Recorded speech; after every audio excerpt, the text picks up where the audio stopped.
नमस्कार दोस्तों, स्वागत है आप सभी का आपके अपने YouTube चैनल पर। आज हम लोग बिहार लोक सेवा आयोग के द्वारा वित्तीय प्रशासनिक पदाधिकारी का जो वैकेंसी आया है उसके एग्ज़ाम पैटर्न के बारे में समझेंगे।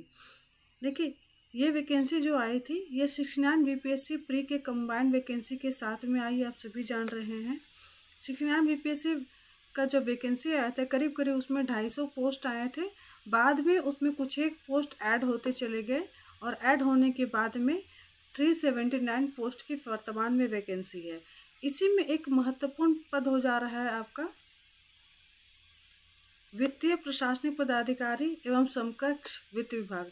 कुल कितनी वैकेंसी आई है? 100, जिसमें कि 28 पद जो हैं वो आपको महिला अभ्यर्थियों के लिए आरक्षित है और जिसकी न्यूनतम आयु अगर हम बात करेंगे तो 22 वर्ष है और इसका जो मैक्सिमम आयु है जो 69 बीपीएससी के अभ्यर्थियों के लिए है वो आपको 37 एवं 40, मतलब महिला अभ्यर्थियों के लिए जो आपको एज का जो आपको रिलैक्सेशन दिया जाता है वो है ही। लेकिन अगर हम बात करेंगे आयु की गणना कब की जा रही है तो इसके लिए वापस से नोटिफिकेशन जारी किया गया था आयोग के द्वारा। इसके लिए जो आयु है इसकी गणना आपको 1 अगस्त 2016, मतलब 1 अगस्त 2016 तक आपका मैक्सिमम आयु जो आयोग में आपको बताया गया है वो आपको देखना होगा कि आपका आयु जो है वो 37 एवं 40 जो मैक्सिमम बोलते हैं वो हो सकता है, तभी आप अप्लाई कर पाएंगे।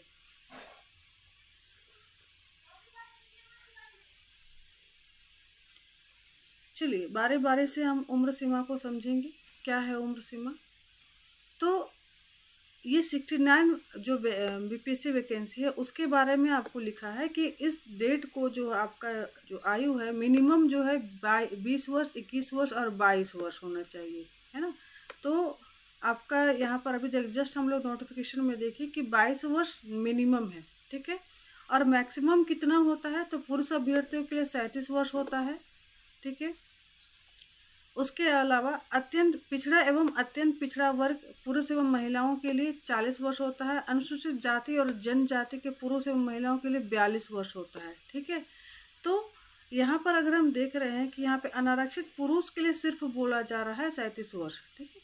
तो अनारक्षित महिला, पिछड़ा वर्ग और अन्य पिछड़ा वर्ग तीनों ही कैटेगरी के लिए 40 वर्ष जो मैक्सिमम होता है वो कौन से डेट में, मतलब 2016 तक, है ना। 2016 का जो आपको ये अगस्त महीना है वह 1 अगस्त तक में आपको ये डेट अगर है तब जाकर के आप अप्लाई कर सकते हैं, मतलब मैक्सिमम के बारे में बात कर रहे हैं।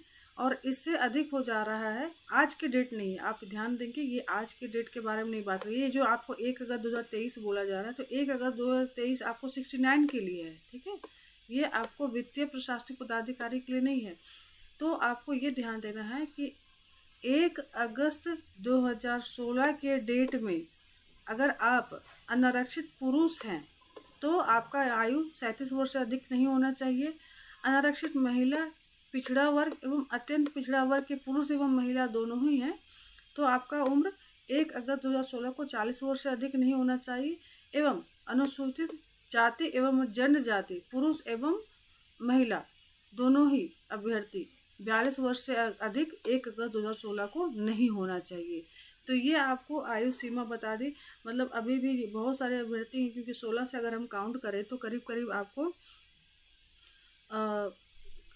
अभी जस्ट आपका अगस्त का महीना स्टार्ट होने वाला है तो करीब करीब आपको 7 साल का रिलैक्सेशन मिल जा रहा है। आपका एज अगर आप 37 साल से अगर 7 अगर हम जोड़ें तो आपको 43 साल का आयु है आज। अगर आपका अनारक्षित पुरुष के कैटेगरी में आप आते हैं तो भी आप इस पोस्ट के लिए एलिजिबल हैं। उस तरह से अगर महिला अभ्यर्थियों के बारे में बात करें तो आज आपकी उम्र अगर 47 ईयर्स भी है तो भी आप इस पोस्ट के लिए एलिजिबल हैं। उसी तरीके से आपको जो अनुसूचित जाति एवं जनजाति के पुरुष एवं महिला 42 वर्ष आपको 1 अगस्त 2023 तक माना जा रहा है जो 69 के लिए। लेकिन यही अगर आप FAO के लिए अप्लाई करना चाह रहे हैं तो 42 + 7 49, अगर आप वर्तमान एज भी 49 भी आपका है अराउंड तो भी आप इस पोस्ट के लिए एलिजिबल हैं।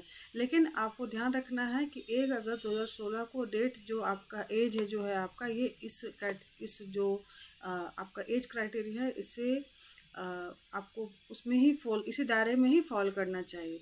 तो ये हम आयु के बारे में बात कर लिए हैं। अब हम लोग आगे बात करते हैं कि इस पोस्ट का जो एग्जामिनेशन है वो कैसे होना है। शुल्क याद रखेंगे, वित्तीय प्रशासनिक पदाधिकारी के लिए आपको 600 रुपये आपको जमा करने होंगे, क्योंकि आयोग के द्वारा अलग अलग कैटेगरी अलग अलग फीस जमा कलेक्शन किया जा रहा है। अब हम बात करेंगे, क्योंकि ये आपको एकीकृत संयुक्त प्रतियोगिता परीक्षा होने वाली 69 बीपीएससी के अभ्यर्थियों के साथ में ही आपका एग्जामिनेशन होने जा रहा है, और ये क्योंकि इंटीग्रेटेड एग्जामिनेशन है। तो इसके तहत क्या होगा, सबसे पहले तो आपको प्रारंभिक परीक्षा होगा, ठीक है। पार्ट 1 में अगर हम बात करेंगे प्रारंभिक परीक्षा होगा, तो जो सामान्य अध्ययन जो होगा आपका, वो आपको उसका परीक्षा होगा सबसे पहले तो। और ये 150 अंक का 2 घंटे का एग्जामिनेशन होने जा रहा है, ठीक है। 150 अंक का 2 घंटे का एग्जामिनेशन होगा, और ये बहुविकल्पीय उत्तर वाले प्रश्न होंगे, जिसमें किसी एक सही उत्तर का चयन आपको करना है। और सबसे महत्वपूर्ण बात, आपको प्रारंभिक परीक्षा में गलत उत्तर के लिए नकारात्मक अंक का भी प्रावधान किया गया है। तो ये प्रारंभिक परीक्षा काफ़ी आपके लिए समझ सकते हैं कि सबसे कड़ी परीक्षा होती है, और नेगेटिव मार्किंग भी होता है। बहुत सारे अभ्यर्थी वर्षों से अपनी तैयारी कर रहे होते, तो आपको बहुत ज़्यादा फोकस्ड होकर तैयारी करनी होगी। ज़्यादा समय नहीं है, मात्र 2 महीने का एग्जामिनेशन में बचा हुआ है, और इसके लिए हमारे द्वारा ऑनलाइन क्लासेस लिए जा रहा है। बहुत ही मिनिमम फ़ी में आपको ऑनलाइन क्लासेस दिया जाएगा। लाइव क्लास होगा, रिकॉर्डिंग भी अवेलेबल होगा, आपको PDF नोट्स भी मिल जाएगा, और मॉक टेस्ट भी होगा आपका। तो ये हम लोग जान लिए वित्तीय प्रशासनिक पदाधिकारी के जो आपका प्रारंभिक परीक्षा है उसका आपको जो क्लास है उसके बारे में। अब आइए जानते हैं इसका जो कट ऑफ मार्क्स है। जो प्रारंभिक परीक्षा के अभ्यर्थी हैं उनको सामान्य अभ्यर्थियों के लिए कम से कम 40% अंक जो है वो लाना अनिवार्य होगा। पिछड़ा वर्ग के जो अभ्यर्थी हैं उनको 36.5% लाना अनिवार्य होगा। अत्यंत पिछड़ा वर्ग के अभ्यर्थियों के लिए 34%, एवं अनुसूचित जाति, जनजाति, महिला एवं निःशक्त जो अभ्यर्थी हैं उनके लिए 32% न्यूनतम अर्हतांक है। कहने का मतलब है कि मिनिमम इतने लाने ही लाने हैं। हालांकि बहुत सारे अभ्यर्थी ऐसे हैं जो इससे बहुत कहीं ज़्यादा लाते हैं। 150 में कुछ ऐसे अभ्यर्थी हैं जो कि 90, 100, और अगर पहले जब नेगेटिव मार्किंग नहीं था उस समय लोग 120, 130 तक ले आते थे। अभी करीब करीब जो है 105, 7, 10 तक जा रहे हैं अभ्यर्थी। तो ये आपका जो सिलेक्शन होना है, इस मिनिमम मार्क्स बहुत हद तक मैटर नहीं करेगा, आपको मैक्सिमम लाने की कोशिश करेगी। लेकिन नकारात्मक अंक है, नेगेटिव मार्किंग है, तो आपको बहुत सावधानी से अपने उत्तर का चयन करना होगा, और इसके लिए बहुत ही अच्छी तैयारी की आवश्यकता होगी। और महत्वपूर्ण रूप से अगर बात किया जाए इसमें, तो प्रैक्टिस का रोल बहुत ही इम्पोर्टेंट हो जाएगा। अब आगे बात करते हैं वित्तीय प्रशासनिक पदाधिकारी का जो मुख्य परीक्षा है वो कैसा होगा, उसका प्रारूप क्या होगा। तो आप यहाँ देख पाएंगे इस PDF के पेज नंबर 8 पे आपको दिया हुआ है। सबसे पहले तो 100 अंक का आपको सामान्य हिंदी का ये होगा, एग्जामिनेशन होगा, जो कि आपको अर्हतांक वाला एग्जामिनेशन होगा। मतलब एक तरह से कह सकते हैं इसमें कि इसका बस आपको क्वालिफाई करना है, और इसका मार्क्स जो है मुख्य परीक्षा के रिजल्ट में ऐड नहीं होगा, ठीक है। इसके बाद आपको जो GS पेपर 2 होगा 300 अंक का, और उसके बाद GS पेपर 3 होगा 300 अंक का। इसमें भी हम विषयवार डिस्कस करेंगे कि GS पेपर 2 में क्या आता है। अगर मोटा मोटी बात करेंगे तो हिस्ट्री है, स्टैटिस्टिक्स है, डेटा इंटरप्रिटेशन है, और आपको अंतर्राष्ट्रीय घटनाक्रम है।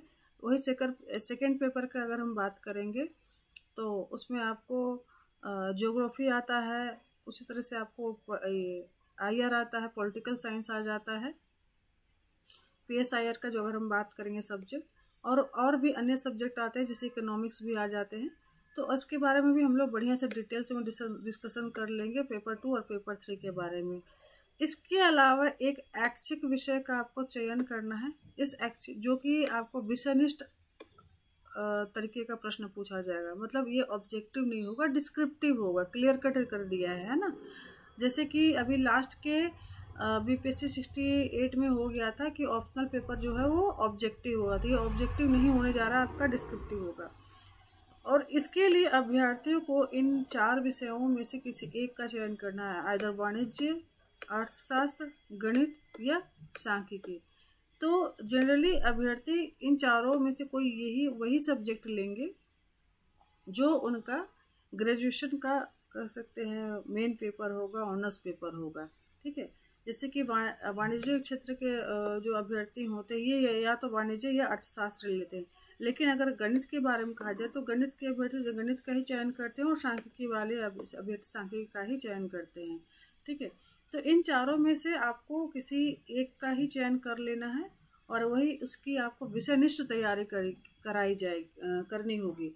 और इसके लिए हमारे द्वारा ऑनलाइन क्लासेस भी कंडक्ट किए जा रहे हैं। वाणिज्य और अर्थशास्त्र का ऑनलाइन क्लासेस हम आप लोगों को देंगे। इसमें आपको डिस्क्रिप्टिव मोड की तैयारी कराई जाएगी और ऑनलाइन क्लासेस के साथ में रिकॉर्डिंग अवेलेबल हो जाएगा, पीडीएफ नोट्स भी प्रोवाइड करेंगे और साथ ही साथ आपका मॉक टेस्ट भी ले लिया जाएगा। तो हम लोग आपको प्रारंभिक परीक्षा और मुख्य परीक्षा के अब जो पैटर्न है उसको समझा दी। इसके अलावा आपको लास्टली जा कर के इंटरव्यू कंडक्ट किया जाता है। ठीक है, इंटरव्यू कंडक्ट करने के जो कह सकते हैं कि ये व्यक्तित्व परीक्षण का जो परीक्षा होता है ये सबसे थर्ड चरण होता है, लास्ट चरण में माना जाता है और ये 120 अंकों का एग्जामिशन होता है।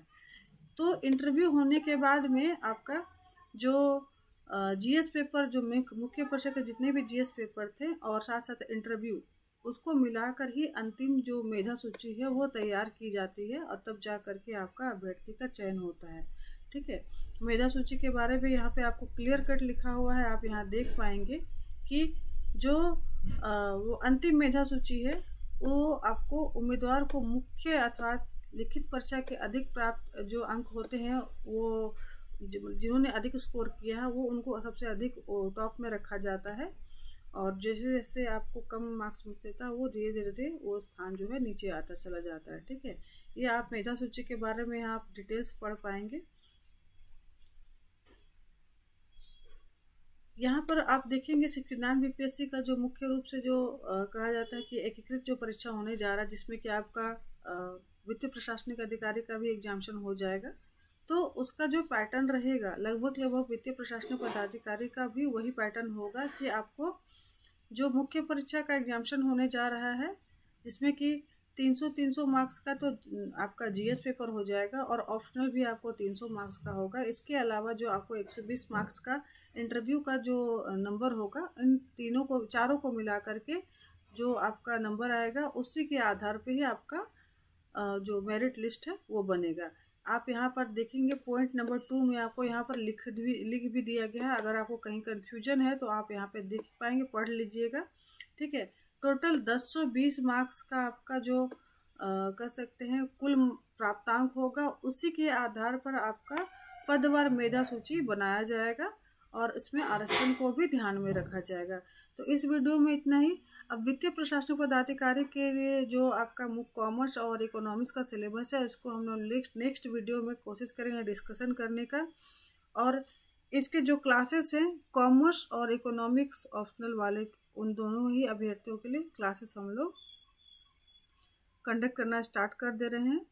जिनको क्लासेस करना है वो आप डिस्क्रिप्शन बॉक्स में कॉन्टैक्ट नंबर दिया हुआ है, मेरे मोबाइल का एप्लीकेशन जो है उसका भी लिंक दिया हुआ है। साथ ही साथ आपको अन्य महत्वपूर्ण जानकारियाँ दी गई हैं। मान लीजिए आपको फिर भी नहीं समझ में आ रहा तो आप कांटेक्ट करके या व्हाट्सएप करके उससे डिटेल्स ले सकते हैं। धन्यवाद।